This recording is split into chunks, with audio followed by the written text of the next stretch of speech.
Welcome to Blades TV. We have an exciting show in store for you. First off, I'm Joelle Tomlinson, and this is my co-host, Kevin Stanfield. Now, Kevin has some exciting news to share. Yeah, a blockbuster trade to kick off what will be a lot of trades as players come back from training camps.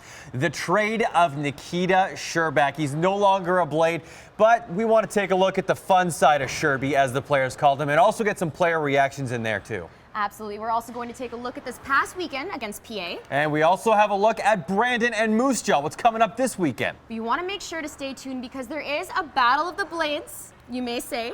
Again, Kevin and I face off against each other. We're using Jacques Thibault. He's a world-renowned skater, Olympian skater, and he actually shows the Blades what to do as well. But you know what? He'll have tips for every skater out there as well. And let's see if one of us listens better than the other one when Joelle and I decide to turn that battle of the Blades into a race. We're also going to meet the Blades' biggest fan, and I'm going to brave the locker room of the Blades. Yeah, it's going to be a fun little tease for you. At that, stay with us. Lots coming up on Blades TV.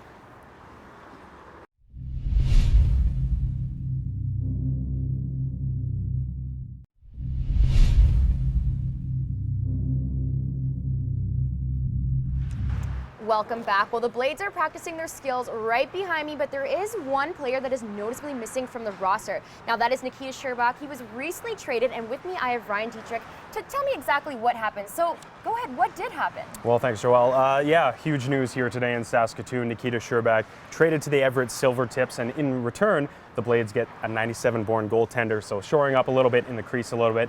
Nick Amendrud comes over here, quality netminder who actually led the WHL in preseason statistically. So the Blades really improving in the crease with this deal. The biggest part about this trade, though, most importantly, the Blades could not trade one of the two new years that are part of the roster. So of everybody involved in this deal, you have to factor in the acquisitions of Nikita Scherbak and Emil Krupic as part of this too, because they're both Blades long-term, and that wouldn't have been possible if Scherbak was still a Blade today. Absolutely. So we're looking forward to the future, is what you're saying. Absolutely. And Krupic especially, one of the most dynamic players the Blades showed in preseason action. He and Wyatt Slobosian actually co-led the team in preseason scoring. They both had 5 points in 5 games. So the future does look very bright there. And Soshi, another dynamic Russian forward. So it's exciting times offensively and a good time to shore up the goaltending too. That's a big move that Bob Woods was hoping to accomplish early on in this season. So lay it out a bit for the fans. We're going to miss him. Why exactly is this important? Why did we do this? Well, one of the side benefits that I suppose the Blades get out of this too is that with the 3 overage spots that the team has, securing one of those with one of your goaltenders is kind of a tricky move throughout the year. So Troy Trombley was part of that equation and was released as part of this transaction as well. So the Blades get a little bit younger. They stockpile a couple draft picks too. Along with this trade, they get a first-round pick next year in the Bantam draft and a second-round pick in 2016. So for the next 2 drafts, they've stockpiled a little additional draft picks. So building now for the future, setting themselves up well to compete this year, but also for the next several years down the line as well. Absolutely. We're setting ourselves up for future seasons. Now, Scherbak is in Montreal right now, so will we see him playing at all? Well, the Everett Silvertips do come here on January 3rd to play the Blades, but there's a good chance that he won't be in that game because Scherbak has an excellent opportunity to participate in the World Junior Championship, and as well as that, the Subway Super Series, which happens mid-November. He'll be representing Team Russia as well. So you could argue that at max we'd be looking at 40 to 50 games of Nikita Scherbak in the WHL this year. Good acquisition for the Blades. Good trade. Really the only possible move given the current landscape within the organization. Definitely. Well, we wish him all the best of luck in the future. And there's been a lot of chatter on this trade. And first off, Bob Woods with a reaction. Well, we talked about it early in the summer there pretty well once I took the job, and just, you know, it was an option that we wanted to look at. We knew we were going to draft a couple of Euros, and if they turned out to be pretty good players, we'd have to seriously consider, you know, moving forward with the organization here. And again, there was a number of teams very interested, and it really boiled down to 2 teams. And again, we got a really good offer from Everett. They offered us a first rounder, a second rounder in 16, and Amendrud, who's a good 17-year-old goalie. I think he was the best, led the preseason in goals against and save percentage. So very positive. You got a chance to see Amendrud play in the preseason. What was the takeaway, and what sort of impressed you the most out of his showing there? Well, Hilty, actually, we sent Hilty out there to watch the tournament, and again, he came back really impressed. And again, we didn't know that he was going to be a part of the puzzle, but when he was thrown out there as a selling point, we jumped all over it. And again, I think he's going to be a bright spot in the future of the Blades. It's definitely been a journey finding out last night that I was flying into Saskatoon, all of a sudden being a part of the Blades, but it's definitely a great experience. Heard nothing but good things about this organization and can't wait to get started here. We kind of cut you off here as you walked in the door immediately on camera. That's how we like to do things. But what are your initial impressions? You got to meet Bob Woods, Steve Hogel, Steve Hildebrand. Everybody involved with the organization here has kind of welcomed you. What are your first impressions? It's definitely a great group of guys. Their key aspect was communication, and it's definitely big in hockey and big to me. But everyone seems like great people here, and can't wait. Excited about the opportunity you have here with the Blades? Oh yeah, very excited. Can't wait to get going. You got a chance in the preseason. You played 4 games, and no pressure, but you led the WHL statistically. So how are you feeling at that point, getting that experience under your belt, and preparing for the regular season, which is now underway here? It definitely was a treat. I didn't expect it coming in to bring out stats like that, but I didn't even notice until the WHL made a tweet about it. But it definitely was pretty exciting to me. Yeah, well, you never like seeing one of your good buddies go to a different team in the league, but I mean, it's for the benefit of the team altogether. So I think that moving Scherbak, we get a 17-year-old goalie, and a lot adds to our future. So we got some picks out of it, and I'm sure Amandrew's a great guy too. So, but it's always tough seeing Scherbak go. Yeah, Nikita, he's a special player. He's obviously one of the Europeans on the team. We're only allowed 2 of them, so we knew having 3 Europeans in the system, something was going to happen. And Nikita was obviously the only one that we could trade, and he's got a lot of value. So we kind of saw something like this coming and knew there was rumors about it. And in the dressing room, he's he's a character. I'm sure the fans and everyone has seen it. He's loves to goof around. He's a funny kid and keeps the dressing room kind of loose. Yeah, it was good for me, so I can stay. But yeah, Scherbak is a really good player, and yeah, but like the coaches do it what they think is best for the club, and yeah, that's my. Scherbak, amazing guy. Me and him are best buddies away from the rink, and then on the ice too. So I gave him a call this morning, and he told me he was just excited tonight that he's playing on a line with Galchenyuk and Gallagher, and that's all he can think about right now. So. I'm sure it'll hit him if he gets sent back down to the Western League, but it's tough seeing him go. And again, Tremblay too. He was a character guy and a guy that we spent a year together with here, and it's tough seeing him go too because he's another older guy that we really bonded with as well. Yeah, both of the Europeans that we have high skill levels. They both want to learn. Nikita is he's learning his English here, and he's getting a little bit easier to talk to. And Emil already had great English, so. He's actually he's one of the better leaders we have on the back end, and we're gonna rely on him a lot on the back end to put up some numbers and play consistent back there for us. So both of them have shown that they have a lot of skill and work hard.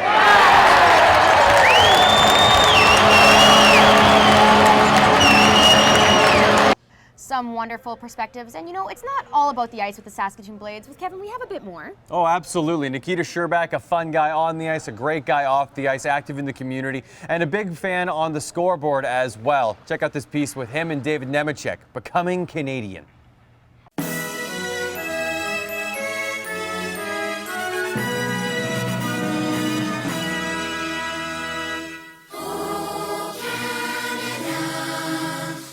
I need clean gitch. I need clean gitch. Do you have a bunny hug? Extra large double. Who's going to the egg bag drag? Going to egg bag drag?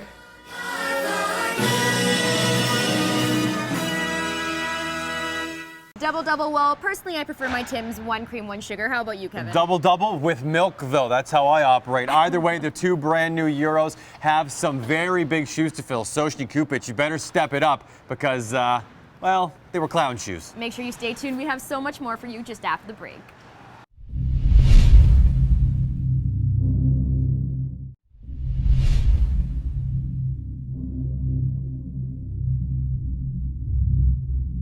Welcome back. That's Joel. I'm Kevin, and you're watching Blades TV. And currently, it's the 0-2 Blades TV. Not the way that any team wants to start a season, but sometimes the PA Raiders get a couple lucky bounces. Definitely, but we're looking forward to the future, and we are going to talk with assistant coach Dean Brockman. We've got those upcoming games against Brandon and Moose Jaw.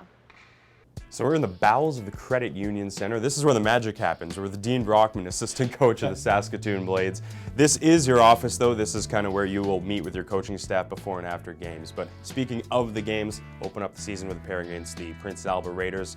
Obviously not the way you wanted things to go, dropping to an 0-2 record early on. But what did you take away from those first two games of the season that you can apply moving forward? Yeah, I mean, obviously you want to get the wins. That's first and foremost, but we didn't. And you know, I think with the young guys playing in PA, a little bit of nerve showed.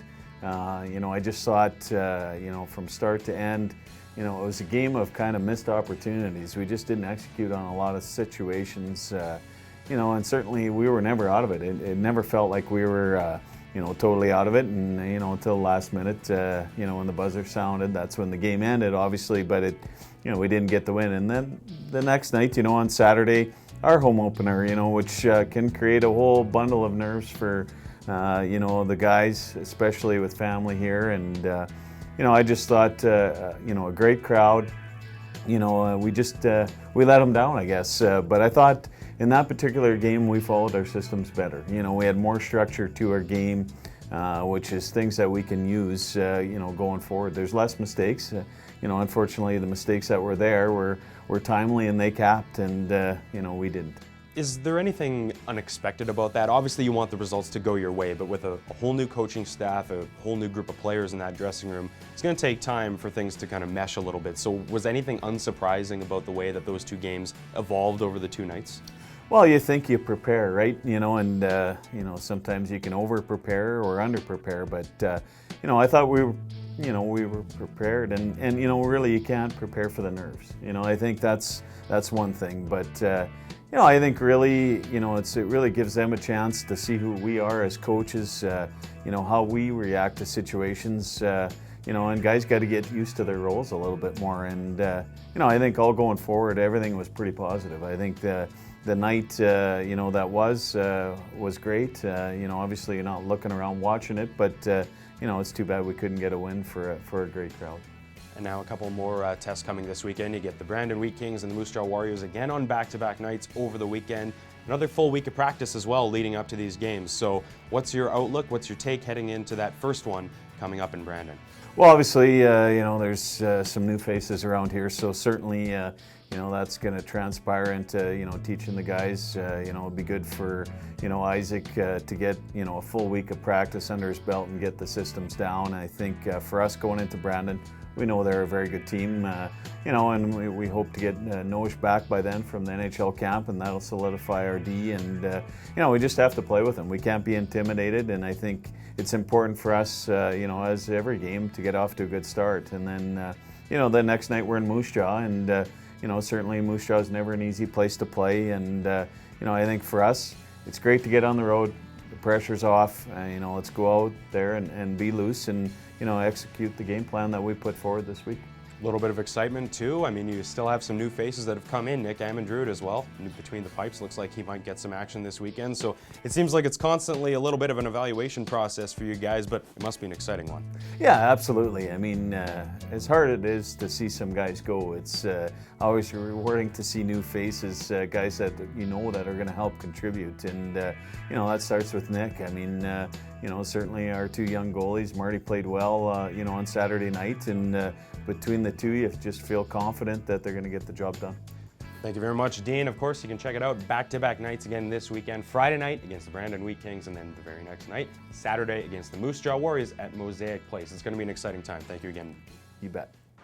Now we all know here in Saskatoon we have some great fans no matter what, but Kevin, who do you think the biggest Blades fan is? Biggest Blades fan? Well, that would have to be a big blue wind turbine out Melfort way. You need to explain that a bit better. Nope, that's all I got. Definitely not. Well, we're going to take a look at who the biggest Blades fan is coming up. Yeah, we're here today to celebrate our arrival in Saskatoon and our partnership with the Blades, and to meet the Big Steel Box Man, the world's biggest Blades fan. we've often done structures and things like that, just take it for different promotions and different events. And one of the guys, one of our store managers, I believe in Penticton, came up with the idea of building a Nukshuk. And then when we entered into the partnership with the Blades and we sponsored the big steel penalty box, it just became natural fit to make him the world's biggest Blades fan. This is incredible. The Saskatoon Blades biggest fan. We love the thinking that Big Steel Box has put into this. And it's the kind of outside the box, if you don't mind that saying, outside the box kind of thinking that we applaud, endorse, embrace. And we do that kind of thought process with the Blades. On and off the ice, you're always looking for unique, novel approaches to challenges, be it another team's attack or a business solution. It's something that you can't miss from the road. The Blades' biggest fan, we love it, and it's something that can get people revved up and amped up as they head down to CUC to watch some Blades action on the ice as well. This is fantastic. It's huge. I didn't have any idea it was going to look like that. I didn't know it was going to look like a player. I think it's going to attract kids. It's going to attract adults. It's just going to, I drive to the city every day, drive for work, drive for activities, whatever we do. And just seeing that will just keep it in your head. Oh yeah, there might be a game tonight, or I wonder how the guys are doing. And partnering with the Blades allows us to really make a connection to the community just because they are such a great big part of the community. So it just made sense for us from a marketing perspective to do that. So yeah, we like to do big things. We're Big Steel Box and we're here. We're really excited to begin this relationship with Big Steel Box, and we've already talked about other things that we can do. So you see the Blades' biggest fan here today. You're going to see things at Blades games, and then we've even talked about the possibility of having the Big Steel Box, the Blades' biggest fan, at other locations too. So stay tuned. Even though you think that skating is, about skating, skating is only part of it. No matter how, graceful you look on the ice, you're not going to be able to go anywhere. So we work with the kids basically on an off-ice program and on-ice program so that they can transfer the strength that they have or they acquire during training outside and give them the technique that they need on the ice to go faster.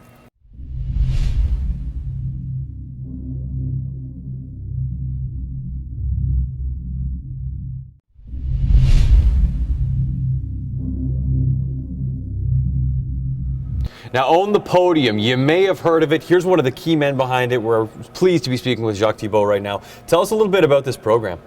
Well, basically, it was a program designed because Canada had hosted the Olympics 2 times in the past without winning a gold medal at home, and it was actually a feat by itself because no other countries have ever done that. And the idea behind this was that the kids in Canada are not any worse than any other place in the world, but it was an organization. They didn't have what they needed in order to be successful. So on the podium was about getting the kids all they needed to be successful, and obviously it was a great success. So you worked with all these kids, and let's talk a little bit about the improvements that you were able to see over the time you spent with them. First off, how long did you actually spend? Well, basically, I'm a speed skater, so I'm a skating guy. Started basically, I was an Olympic athlete myself. Went to Lake Placid, Sarajevo, and after that went to the Olympic Oval after the Olympics in Calgary. And same thing, like speed skating was really a sport that we were counting on winning a lot. And all of a sudden we had no medals, we had nothing. So we started with the Olympic Oval, recruited all kind of skaters, lots of from Saskatchewan actually, and built basically a team that was, came to the Olympics in Vancouver and in Italy before that, in Torino, where we won basically 15 medals, which was an amazing feat for one sport. So from there, basically, there was like transition to being worked after 2010 for Russia, but basically the idea was that organization and giving the kids what they needed to be successful is always basically what you need in order to move forward. So you're saying give the kids what they needed. Well, we're talking about skating today, and you yourself are an Olympic speed skater. What are some of those common mistakes we see when people are skating? Yeah, like skating, look, even though you think that skating is, about skating, skating is only part of it. Like basically, if you don't have the motor and you don't to be able to go fast or to accelerate, no matter how graceful you look on the ice, you're not going to be able to go anywhere. So we work with the kids basically on an off-ice program and on-ice program so that they can transfer the strength that they have or they acquire during training outside and give them the technique that they need on the ice to go faster. And now you're here to work with the Blades. Absolutely, like the Blades kids, we started to work with them, and they are the same as anybody else. Like basically, if they go and they have what they need to be successful, they will be much faster and much better skaters. Have you noticed any changes since you've started working with them already, or is it a little too early? It's a little early, but basically what the objectives are put forward, like we said, you can't build all the things that you need in 1 year, but it's a long-term program basically, but already you should see a big difference only after 1 year. So. And you referred to it, skating, yeah, okay, you're out there skating, but the way you've already started teaching us, it's about applied science, it's about applied mathematics as well. It's the angles, it's the way you do it. Yeah, like basically skating is like the longer you can push on the ice, with the most power that you have, that's the fastest you're gonna go.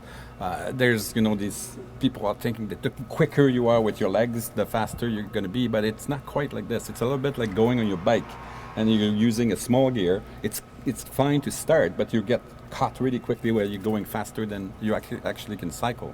Skating is exactly the same thing. You've got to be able to stay low and extend your legs as far as you can to go faster. And if you look at some of the top skaters, NHL or in the CHL, you'll find out that that's exactly what they do, and we want the Blades to be like that. So. Absolutely, and you're saying like any level of skater, they can fine-tune this, right? Any level of skaters can do that. And at first, basically, it's always hard to get the basic position or the basic strength in your legs to be able to do that. But with practice, it's very possible. And you think you might be able to do that with us too? We're not sure. Like I've seen some exception in the past, but probably you guys got to be fine. So we're gonna do our best. Okay, good. Sounds good. Okay, Kevin's skating right now. Although he looks really fast, he's taking really small strides. And small strides are what we talked about before. Like if you have small stride when you skate, you're limited into how fast you can go. Well, you're getting some good speed when you're going. Obviously, you've got some strength in these legs, and you got some experience in skating.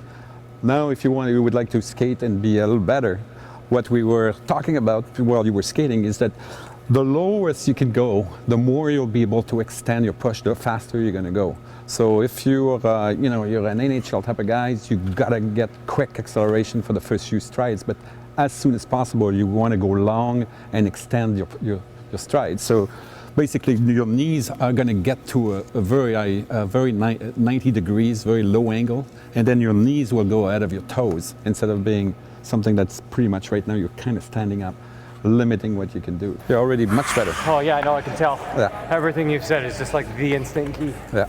I tripped on the measuring tape, I didn't see it. Do I get a bit of a head start in the race? I mean, she's better. Well, she's got a very good technique, but I think you're a pretty strong guy and your acceleration is definitely faster. But once you hit your top speed, they're pretty much the same, I would say. So Ooh. You get to your top speed faster, but Joel's got some good skating going. So could be interesting. I think we should have a race to determine this. Yeah, well, you might have to give her a bit of a head start. Okay, ready? Go!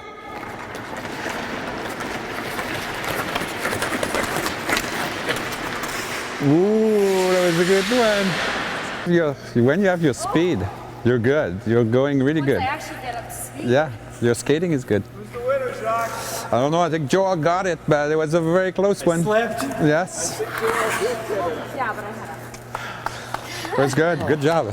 Good job. Good job. so much for your advice. Yes, it was awesome. I'm tired.